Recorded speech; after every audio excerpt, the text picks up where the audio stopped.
శ్రీ మహాగణాధిపతయే నమః. శ్రీమాత్రే నమః. మాచిరాజ్ భక్తి ప్రేక్షకులందరికీ నమస్కారం.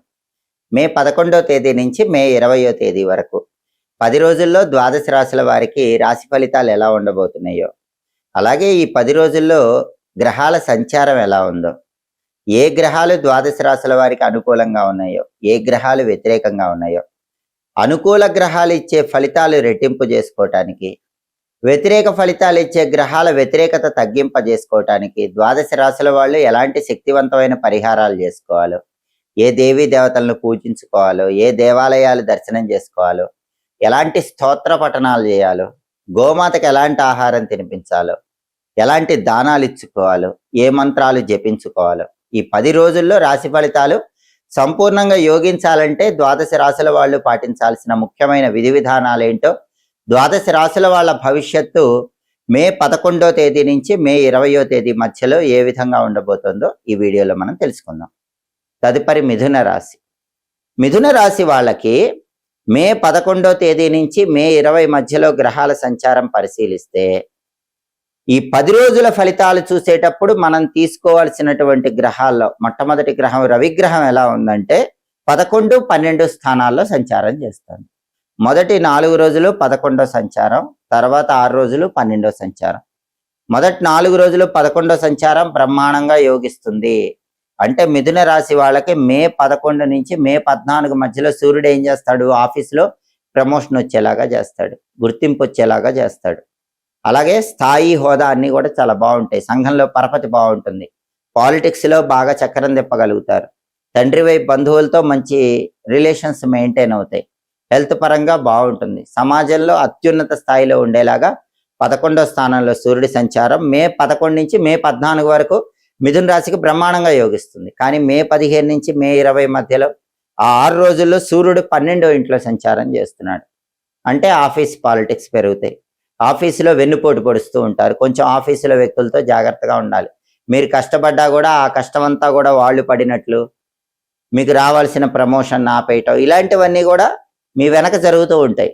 రహస్య రాజకీయాలు జరుగుతూ ఉంటాయి. మిమ్మల్ని వెన్నుపోటు పొడుస్తూ పైకి నవ్వుతారు. ఇవన్నీ కూడా మే 14వ తేదీ తర్వాత మే 15 నుంచి మే 20 మధ్యలో ఆ 6 రోజుల్లో కూడా జరిగే అవకాశాలు ఉన్నాయి. కాబట్టి ఆ 6 రోజుల్లో ఇటువంటివి జరగకుండా మిథున రాశి వాళ్ళు ఏం చేయాలంటే, సూర్యుడికి సంబంధించినటువంటి అధిష్టాన దైవం విష్ణుమూర్తి కాబట్టి ఓం నమో నారాయణాయ అష్టాక్షరి మంత్రం రోజు చదువుకోవాలి. రోజు 21 సార్లు అష్టాక్షరి మంత్రం చదువుకుని ఆఫీసులకు వెళ్ళండి. అలాగే విష్ణు పంజర స్తోత్రం అని ఉంటుంది, ఆ స్తోత్రం వినండి.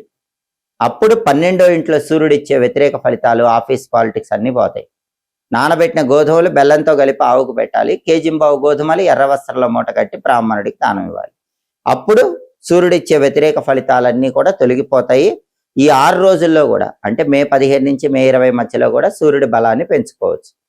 అలాగే బుధుడు మిథున రాశి వాళ్ళకి ఎలా ఉన్నాడంటే 11, 12 స్థానాల్లో సంచారం చేస్తున్నాడు. బుధుడు కూడా మొదటి 4 రోజులు 11వ స్థానంలో అద్భుతంగా ఉన్నాడు. తర్వాత 6 రోజులు 12వ స్థానంలో వ్యతిరేకంగా ఉన్నాడు. మొదటి 4 రోజులు 11వ స్థానంలో ఉన్నప్పుడు ఏం చేస్తాడు, మిథున రాశి విద్యార్థులకి బ్రహ్మాండంగా ర్యాంకులు వచ్చేలాగా చేస్తాడు. ఎడ్యుకేషన్లో నెంబర్ 1 పొజిషన్లో ఉంటారు. నిరుద్యోగులు ఎవరైనా మిథున రాశి వాళ్ళు ఇంటర్వ్యూలకు వెళితే ఖచ్చితంగా లాస్ట్ రౌండ్లో సెలెక్ట్ అయిపోతారు. మంచి ప్యాకేజ్తో క్వాలిఫికేషన్కి తగిన జాబ్ వస్తుంది. అలాగే వ్యాపారాలు చేసుకునే వాళ్ళకు కూడా రూపాయి రావాల్సిన చోట 10 రూపాయల లాభం వస్తూ ఉంటుంది. విద్యారంగం, నిరుద్యోగ రంగం, వ్యాపార రంగం వీటన్నిటిలో కూడా మిథున రాశి వాళ్ళకి మొదటి 4 రోజుల్లో బుధుడు 11వ ఇంట్లో ఉండటం వల్ల అద్భుతంగా ఉంటుంది. ఆ తర్వాత మే 15 నుంచి మే 20 మధ్యలో మిథున రాశి వాళ్ళకి బుధుడు 12వ ఇంట్లోకి వస్తాడు. 12 వ్యయస్థానంలోకి బుధుడు రాగానే విద్యార్థులు ఎంత కష్టపడ్డా రావాల్సిన ర్యాంకులు రావు. నిరుద్యోగులు ఎంత బాగా ప్రిపేర్ అయ్యి వెళ్ళినా రావాల్సిన జాబు ఇంటర్వ్యూలో రాదు. వ్యాపారం ఎంత బాగా చేసినా రావాల్సిన లాభాలు రావు. తక్కువ లాభమే వస్తూ ఉంటుంది. అంటే విద్యారంగం, నిరుద్యోగులు, వ్యాపారస్తులు వీళ్ళకి మే 15 నుంచి మే 20 మధ్యలో ఆ 6 రోజుల్లో కూడా ఫలితాలు గొప్పగా ఉండవు. బుధుడు వ్యయస్థానంలో ఉన్నాడు. ఎక్కువ కష్టపడ్డ ఫలితం మాత్రం సాధారణంగానే ఉంటుంది. అది పోవాలంటే ఏం చేయాలి, పెసలు నానబెట్టి ఒకసారి ఆవుకు పెట్టాలి. కేజింబావు పెసలు ఆకుపచ్చ వస్త్రంలో కట్టి దానం ఇవ్వాలి. బుధుడికి అధిష్టాన దైవం గణపతి కాబట్టి గణేష పంచరత్న స్తోత్రాన్ని వినాలి, లేదా సంకటనాశక గణేష స్తోత్రం వినాలి. ప్రతిరోజు గణపతికి సంబంధించిన ఓం గూం హేరంబాయ నమః అనే మంత్రం 21 సార్లు చదవాలి. ఈ మంత్రం ఎప్పుడు చదవాలి? కేవలం బుధుడు యోగించినప్పుడు చదవండి. అంటే ప్రధానంగా మే 15 నుంచి మే 20 మధ్యలో రోజు 21 సార్లు ఈ హేరంబ గణపతి మంత్రం చదివితే బుధుడు ఫేవరబుల్ అవుతాడు. అప్పుడు మీకు వ్యతిరేక ఫలితాలన్నీ తొలగిపోతాయి. అలాగే మిథున రాశి వాళ్ళకి కుజుడి సంచారం తీసుకుంటే కుజుడు 11వ స్థానంలో 10 రోజుల్లో ఉన్నాడు. మే 11 నుంచి మే 20 మధ్యలో 11వ స్థానంలో ఉన్న కుజుడు బ్రహ్మాండంగా యోగిస్తాడు. ప్రాపర్టీస్ కొనేలా చేస్తాడు. కాబట్టి మిథున రాశి వాళ్ళకి ప్రాపర్టీ కొనే యోగం బలంగా ఉంది. ఒకవేళ ప్రాపర్టీ అమ్మాలన్నా కూడా మంచి రేటుకి అమ్ముకోగలుగుతారు. రియల్ ఎస్టేట్లో బాగా రాణిస్తారు. అప్పులు క్లియర్ చేస్తారు. బ్యాంక్ లోన్లు శాంక్షన్ అవుతాయి. బ్రదర్స్తో ఉన్న డిస్ప్యూట్స్ క్లియర్ అయిపోతాయి. ఇవన్నీ కూడా 11వ స్థానంలో కుజుడు అనుగ్రహిస్తాడు.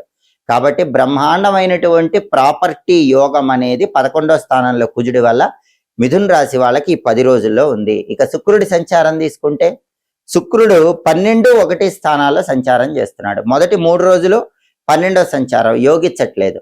అప్పుడు ఏం జరుగుతుందంటే కొద్దిగా ప్రయాణాల్లో జాగ్రత్తగా ఉండాలి. చిన్న చిన్న దెబ్బలు తగిలే అవకాశం ఉంటుంది. అలాగే మొదటి 3 రోజుల్లో శుక్రుడు 12వ ఇంట్లో ఉన్నప్పుడు యంత్రాల మీద పనిచేసేవాళ్ళు, వాహనాల మీద ప్రయాణాలు చేసేవాళ్ళు చాలా జాగ్రత్తగా ఉండాలి. యంత్రాల వల్ల కానీ వాహనాల వల్ల కానీ కొద్దిగా ఇబ్బందులు కలిగే అవకాశాలు ఉన్నాయి.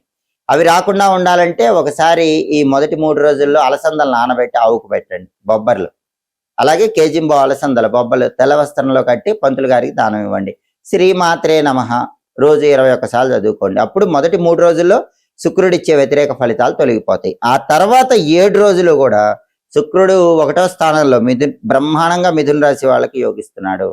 అప్పుడు ధనలాభం, వస్తులాభం, కుటుంబంలో అన్యోన్యత, విందు భోజన ప్రాప్తి ఇవన్నీ కూడా మే 14 నుంచి మే 20 వరకు మిథున రాశి వాళ్ళు పొందుతారు. శుక్రుడు బ్రహ్మాండంగా ఉన్నాడు. కాబట్టి మిథున రాశి వాళ్ళకి ప్రధానంగా రవి, బుధుడు, శుక్రుడు కొన్ని రోజులు ఫేవరబుల్ ఉన్నారు, కొన్ని రోజులు ఫేవరబుల్ లేరు. ఫేవరబుల్ లేనప్పుడు రెమెడీస్ చేసుకుంటే ఫేవరబుల్ అవుతారు. కుజుడు మాత్రం 10 రోజుల్లో కూడా ఫేవరబుల్గా ఉన్నాడు. బ్రహ్మాండమైన అనుకూల ఫలితాలు మిథున రాశి వాళ్ళు కుజుడి వల్ల పొందుతారని చెప్పడంలో ఏమాత్రం సందేహం లేదు. మే 17వ తేదీ ఆదివారం నుంచి అధిక జ్యేష్ఠ మాసం ప్రారంభమవుతుంది. ప్రతి 3 సంవత్సరాలకు ఒకసారి అధిక మాసం అనే పేరుతో ఒక ప్రత్యేకమైన మాసం వస్తుంది. సౌరమానము, చాంద్రమానం అని మనం ముహూర్తాలు 2 రకాలుగా చూసుకుంటాం. సౌరమానంలో రోజులకి, చాంద్రమానంలో రోజులకి కొంత తేడా ఉంటుంది. సౌరమానం ప్రకారం చూసుకునే రోజులు, చాంద్రమానం ప్రకారం చూసుకునే రోజుల మధ్యలో ఉన్న తేడా సరిచేయటానికి వచ్చిన మాసాన్ని అధిక మాసం అంటారు. అధిక మాసాన్ని పురుషోత్తమ మాసం అనే పేరుతో పిలుస్తారు. ఇది విష్ణుమూర్తికి చాలా ఇష్టమైన మాసం. అధికస్య అధికం ఫలం అంటుంది శాస్త్రం. అంటే మామూలు మాసాల్లో చేసే పూజల కన్నా, దానాల కన్నా, స్తోత్ర పారాయణల కన్నా అధిక మాసంలో చేసే పూజలు, దానాలు, స్తోత్ర పారాయణలు ఎక్కువ ఫలితాలను ఇస్తాయి. దీన్ని పురుషోత్తమ మాసం అని ఎందుకన్నారంటే పురుషోత్తముడు అని పిలువబడే విష్ణుమూర్తికి ఇష్టమైన మాసం. ఈ మాసంలో భాగవతం వింటే మంచిది, చదివితే మంచిది. భాగవత సప్తాహాలు జరుగుతూ ఉంటే ఎక్కడైనా అక్కడికి వెళ్ళి భాగవత సప్తాహాలు వింటే మంచిది. ఇవన్నీ చేయలేకపోయినా ఓం పురుషోత్తమాయ నమః ప్రతిరోజు ఇంట్లో దీపం పెట్టి అధిక మాసంలో ఈ ఒక్క పురుషోత్తమ నామం చదువుకున్నా కూడా అద్భుత ఫలితాలు కలుగుతాయి. అధిక మాసం అంటే దానాలకు ఎక్కువ ప్రాధాన్యత ఉన్న మాసం. అధిక మాసంలో ఎవరైనా సరే గుమ్మడికాయ దానం ఇస్తే 14 సంవత్సరాల పాటు ఐశ్వర్య ప్రాప్తి కలుగుతుంది. కాబట్టి ఆర్థిక ఇబ్బందులు ఎక్కువగా ఉన్న వాళ్ళు ఎవరైనా సరే మే 17వ తేదీ ఆదివారం నుంచి ప్రారంభమయ్యే అధిక మాసంలో గుమ్మడికాయ బ్రాహ్మణుడికి దానం ఇవ్వండి, ఐశ్వర్య ప్రాప్తి కలుగుతుంది.